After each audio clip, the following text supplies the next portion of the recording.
What's up, beautiful people? DH here.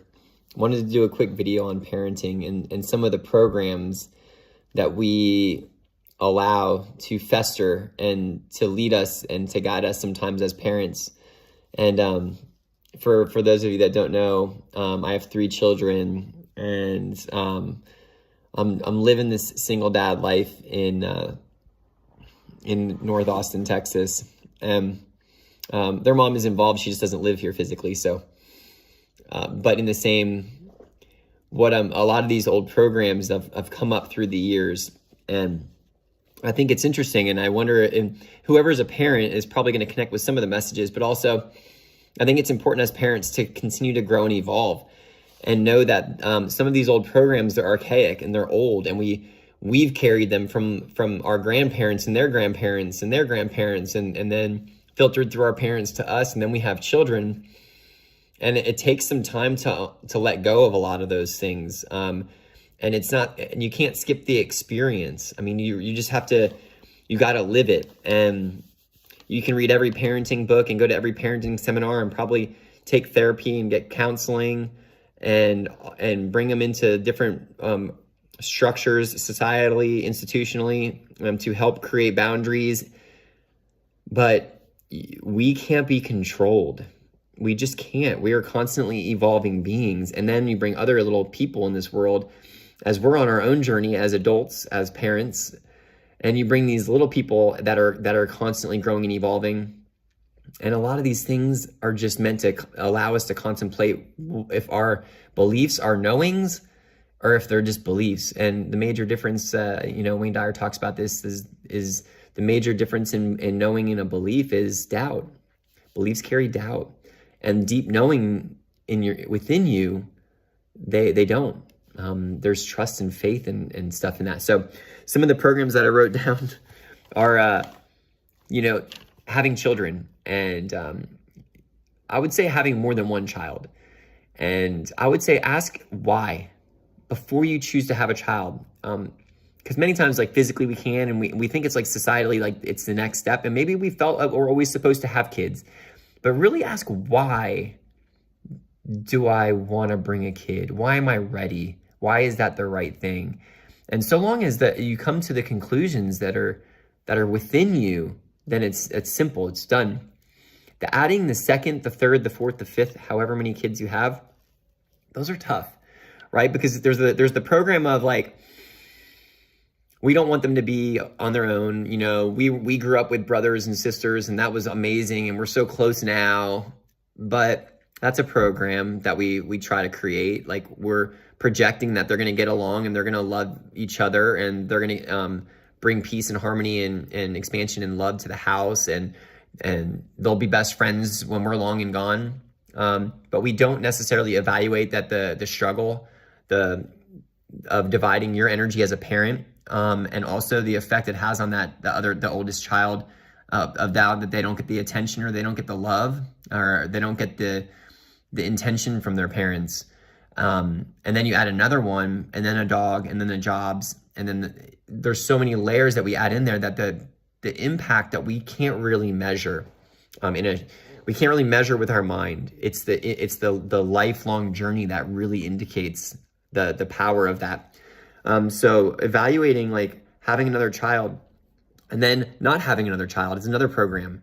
There's the program of, we don't want them to be alone, so we're going to have more. That's another, it's a bad thing to be an only child. Like, there's that theory that it's bad. Oh, they're an only child. And then maybe they're different. Almost similar to education. We talk about, like, public education, private education, homeschool, global schools, international schools. Education is so different now with COVID, and education is so different now with the expansiveness of philosophies. It used to be like, oh, is that accredited? Well, now people don't really, there's not as much. Who knows what education is going to be like in 10 years, but we can't let education dictate what we do with our children. Another conversation I had today was about, do we allow our kid to go to kindergarten again, since he's the youngest in his grade? And it's like, so we kind of play God in some sense. We're like, okay, well, he's capable and intelligently able to do it, but should we hold him back and let him do it a year So like he's not the youngest in his class and the smallest. We did that with our kid. He did kindergarten twice because of that same thing. It's like, in theory, were we benefiting him or were we hurting him? Everything is meant to be, right? Everything that happened was supposed to happen, but the conversation should be really, really deep and conscious. And so that's the beauty in all of this, is really being contemplative and evaluating whether these decisions are conscious or whether they're of the ego and of their mind.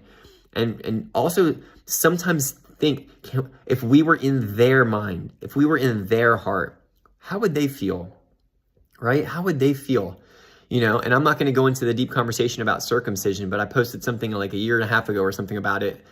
And because I was going through this contemplation of like, why did I get my kids circumcised? Because it was what was passed down. And then there was the theory of like, it's bad for you. You can get infections and all of these things, which there may be some truth and some facts to it. I'm not in the field, but I didn't ask my kids if I could do that to them. Like they're like a day or two old and they go in there and you slice their body. If I was to ask them today, hey, you want me to go slice your body so it could look this way because someone said, no, look at the percentages globally of people of men that are circumcised versus not. So that's a whole nother conversation, is like, this isn't about good, bad, right, or wrong. This is just about neutrality and like, and empowerment, right? And it's the things that we do as parents. It's the challenges, right? It's the responsibility that we take to bring these little people into this world that we think that we can control a lot of it, and we can't. One of the other programs is, we talked about education, discipline and like how to discipline your child and how much discipline that they need. And I think structure and boundaries are way more important, and I'm learning those than actually like the hardcore discipline. Like the discipline from our parents and grandparents' generation wouldn't work now. Like the kids are stronger, they're more confident, and in order to really stay on purpose with them, on your purpose in their existence, certain things just expired. There's still some, I wouldn't say there's as much debate, but some people still hit their kids. And, as an adult, we have to ask ourselves, do we like getting hit? Like, does it feel good? Like if we're either in a partnership or if someone like hits you, it's like, does it feel good? I don't know. Not really. I mean, maybe unless you're some adrenaline junkie or you're a fighter or something, but like, I don't think most people enjoy getting hit. And then we have to evaluate that. Did it work? Many times, yeah, it works in the sense of an intimidation factor. If it's recurring, then it's not working. Like if your constant way of discipline is hitting, it's not working. But, I use my own life. I think my dad probably hit me like 4 or 5 times, and that's it. But I was always in fear that he was going to hit me just because it was intimidating. He created enough sense of fear for it to be effective, maybe. But I also don't think it necessarily brought us closer. It actually brought us apart, because that wasn't loving. It was just what you did, I'm bigger and I'm stronger, and so I can impart my level of strength upon you. So I think the parenting program is another one. Create your own method. What feels right? Like, tune into what's really in alignment for you, and trust in self. I think more than anything, this video is about empowerment. Is like, you don't have to listen to what everybody else says about how to parent your children. Parents know, what I'm talking about when you have your kid and like all the in-laws and everybody's got all the answers for everything for your kid. But intuitively, you're like, I don't want my kid to have that. I don't want my kid to see that. I don't want you to talk to my kid that way. There's something within you. There's some of it that's probably ego and pride, but there's some of it that's also intuitive. It's like, listen, no, I don't want that. And one of the things that I'm working with now, one of the parenting things that I'm working with now, is when the kids get older and they start going through like maturity and puberty, and their hormones are going crazy. And in our society, that's different, is technology is majorly different. How they're using technology, how they're accessing information can be really, really scary as a parent. And then video games, it's like, we have to ask ourselves as parents what we're enabling and why. Why are we enabling, let's say, video games or excessive use of technology? I think sometimes it's a babysitter for older children. It gives us time for ourselves. But what is it at the expense of? what are we having time for ourselves? What is it doing to our children? What I learned in this last week, my 14-year-old's on a digital detox, and so he's not punished. He kept thinking he was punished, and he did something, and I'm like, listen, this isn't a punishment. This is a vacation from your technology. It's allowing you to reground. It's allowing you to reconnect with your family. It's allowing you to struggle like a drug addict, almost in some senses struggles when you take the drugs away of addiction. Who are you without that? Where is your creativity and imagination? Because that's the first thing that goes. I'm so bored. I don't know what to do. Because you're constantly being influenced by this screen and the stimulation of it. And it's been really beautiful to see after a few days how much he's coming around and how fun it is to like wrestle, and he's at dinner and he's at breakfast and he's present.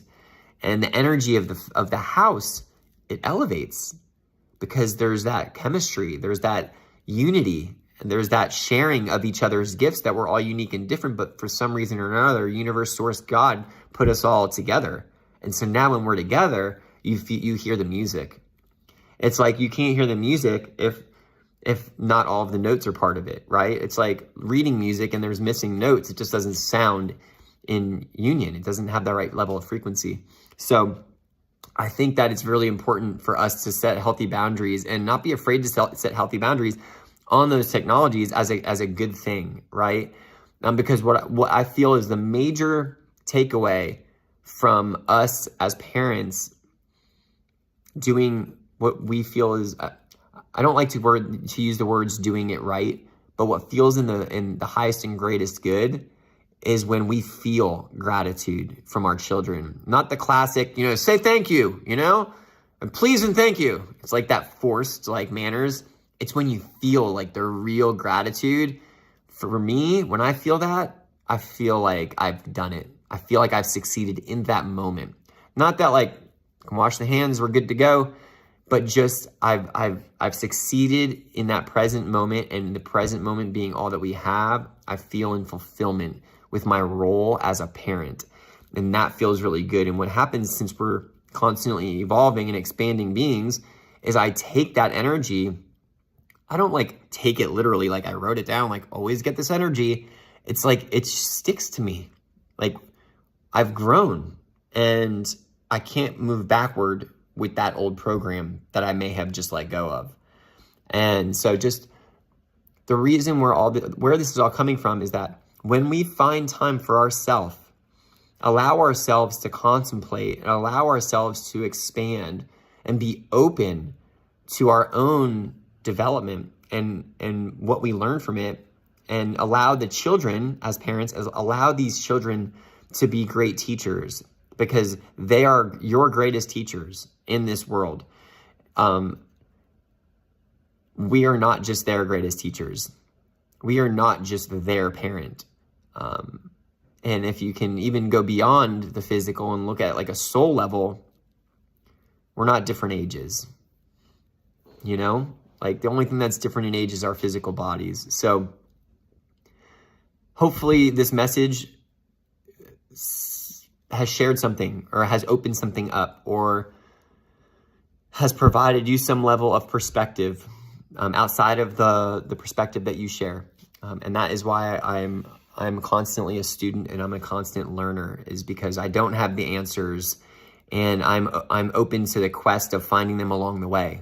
I'm finding little activations through either books or podcasts or videos or other people's stories. That is the message I needed to hear at that present moment, that allows me to effectively lead and effectively connect with these children that I'm so blessed to have and so blessed to experience every single day. And it's taught me to have more gratitude for my children and not take them for granted. It's taught me that I want less time away from them to keep them busy as it is when I'm with them to really be present and connected and available and to learn from each other. And that's what I feel is the most valuable thing with the children, is in this time when there are children and they are in the house and you have the ability to lead, is to do it in a place of love and compassion and connecting with their heart, and not being afraid to be vulnerable, not being afraid to be playful. I feel playfulness and laughter they're two separate things, but yet they're synonymous. If I was to be on my deathbed and my kids would say, what did your dad bring? What did your dad embody? And I would like for them to say that I didn't take life too serious. And that's what I'll leave you at, is don't take life too serious. If you're a parent, allow that inner child within you to connect with the child that you have and allow them to play. Allow your inner child to be your most prevalent and prominent energy when you're with your children, not your parenting, your human, your ego. And you will start seeing things way more clearly. You will start feeling things way more intuitively. And in turn, life becomes joyful and peaceful, and you become detached to the things, and you become really connected with the energy. So many blessings. Enjoy your weekends, your weeks, your nights, your evenings, your mornings, and